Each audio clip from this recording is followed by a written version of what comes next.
Hai, thank you udah mampir ke kanal YouTube-nya Kikol Aitani.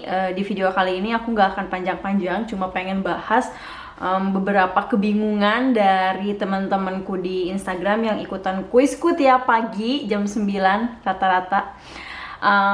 Karena aku pikir kalau misalkan aku kasih penjelasannya di Instagram Story nanti bakalan jadi kayak titik-titik, terus kalau aku taruh di highlight juga nantinya juga akan banyak sekali highlight di profile bio. Jadi kita langsung aja.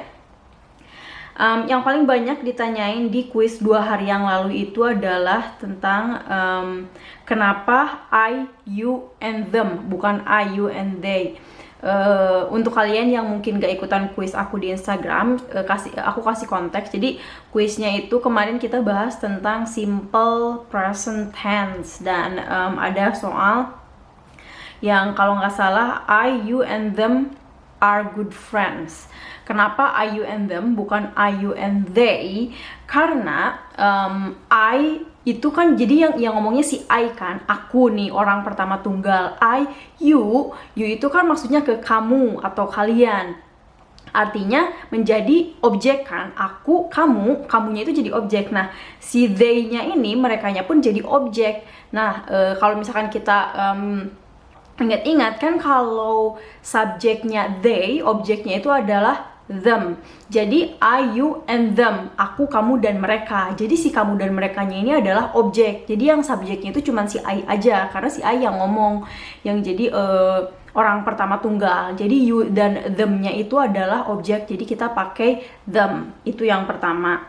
Nah, jadi kita pun di sini harus ingat kalau misalkan subjeknya I itu ketika jadi objek jadi me, ketika itu jadi possession jadi my gitu kan, atau mine. Terus kalau misalkan you itu relatif sama subjek sama objek, you dan you.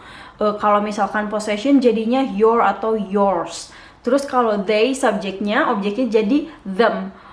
Possessionnya itu their atau theirs gitu ya. Jadi itu harus diingat ketika misalkan kita pakai subjek apa dan ketika dia berubah jadi objek jadi apa, kayak gitu. Nah, terus selanjutnya yang banyak juga ditanyain adalah kenapa attracted bukan interested, bedanya apa attracted sama interested? Jadi kalau misalkan interested itu kita tertarik pada sesuatu yang lebih general gitu. Kalau misalkan attracted itu lebih kuat daripada interested. Sebetulnya artinya sama-sama aja kalau di bahasa Indonesia ini tuh adalah tertarik. Tapi kalau misalkan attracted itu tuh ada kayak semacam ketertarikan secara fisik, secara romantik, secara emosional, secara seksual. Jadi attracted itu lebih kuat konotasinya daripada interested. Jadi ketika kita attracted to someone itu tuh ada interest di dalamnya, ada desire di dalamnya, ada adore juga di dalamnya, ada like di dalamnya. Jadi attracted itu lebih kuat daripada interested gitu. Kalau misalkan kita ingin menyatakan bahwa kita tertarik pada seseorang secara romantis, secara seksual atau secara physically, jadi ada ketertarikan emosional, ada ketertarikan physical, ada ketertarikan seksual juga gitu. Kalau misalkan kita mau bilang kita tertarik secara general, misalkan kita tertarik untuk mempelajari suatu budaya atau suatu bahasa, itu kita bisa bilangnya interested. Kalau misalkan kita mau menyatakan kita tertarik kepada lawan jenis, itu kita pakainya attracted. Jadi attracted ini degree-nya atau levelnya itu lebih tinggi daripada si interested gitu. Terus let's see, Kak, tired tuh sama aja kayak bored ya bentuknya. Yes, betul. Jadi bored, tired, exhausted, attracted, interested, disappointed, annoyed, pokoknya semua kata yang akhirannya ed itu adalah adjektif. Aku juga udah bahas di Instagram bahwa nggak semua kata dalam bahasa Inggris yang akhirannya ed itu adalah verb to. Karena kebanyakan adjektif atau kata sifat dalam bahasa Inggris itu berakhiran juga ed, termasuk tired sama bored yang ada di soal. Itu artinya bukan past tense ya, tapi memang tired itu artinya lelah, bored itu artinya kita bosan. Kalau misalkan kita hilangkan ed-nya, itu jadi bukan kata. Misalkan tired kita hilangkan ed-nya jadi tear is not a word.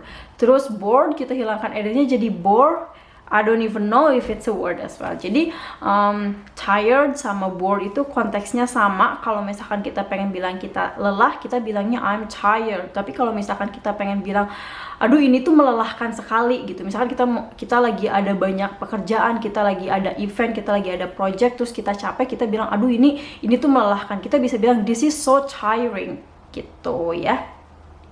Nah, terus ada juga yang bilang bingung yang ujungnya tadi dikasih ing. Jadi balik lagi, ing sama yang ujungnya ing itu juga nggak mesti selalu verb continuous. Jadi kayak misalkan ada juga kan kata kerja yang berakhiran ing.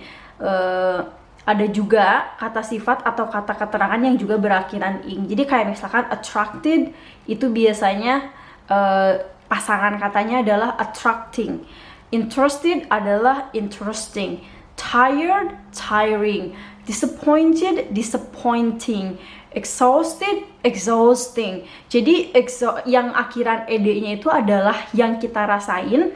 Yang kata akhiran ing-nya itu adalah situasi atau kondisinya gitu. Jadi misalkan aku lelah, I'm tired. Ini melelahkan, it's tiring. Aku bosan, I'm bored. Ini membosankan, it's boring. Aku kecewa, I'm disappointed. Ini mengecewakan, this is disappointing. Terus dan so on. Kayak misalkan ing dan ed itu biasanya selalu berbarengan. Ed untuk menyatakan apa yang kita rasakan. Kata yang berakhiran ing adalah untuk mendeskripsikan situasi atau kondisinya gitu. Let's see. Nah, Kak, kenapa Sarah is 25 years old and is a teacher? Gak ada she di depan is-nya. Jadi dalam bahasa Inggris itu ada yang namanya compound verb atau compound to be. Jadi dalam satu kalimat itu kita bisa punya dua to be atau dua verb. Tapi jarang memiliki dua subjek. Kalau misalkan dalam satu kalimat itu subjeknya sama, kayak dalam kalimat ini kan subjeknya si Sarah doang kan. Si Sarah doang, jadi kita nggak perlu pakai she lagi dalam satu kalimat yang sama gitu. Tapi kalau misalkan kita mau pakai verb lagi, itu boleh, namanya compound verb atau compound to be. Jadi Sarah is 25 years old and is a teacher. Jadi Sarah itu 25 tahun dan dia juga seorang guru gitu. Nah, tapi di bahasa Inggris kita nggak pakai she lagi. Boleh sih, tapi jadinya redundant. Jadi kayak Sarah is 25 years old and she is a teacher. Boleh kayak gitu. Tapi lebih common atau lebih terdengar natural kalau kita bilangnya Sarah is 25 years old and is a teacher. Gitu. Jadi si subjeknya nggak perlu diulangi lagi karena kita udah tahu si teacher ini nge-refers ke si Sarah gitu. Terus ada apa lagi ya? Di sini aku udah screenshot beberapa pertanyaan yang memang pengen aku jawab. Iya, tadi udah aku jelasin juga. Ini ada pertanyaan masih bingung sama yang interesting sama attracted. Tadi udah aku jelasin. Nah, so far itu pertanyaan yang paling banyak ditanyain di Instagram yang pada bikin bingung antara perbedaan kata yang berakhiran ed sama kata yang berakhiran ing. Terus juga kenapa I, you, and them. Kenapa Sarah is a teacher. No, Sarah is 25 years old and is a teacher. Itu adalah yang paling banyak ditanyain.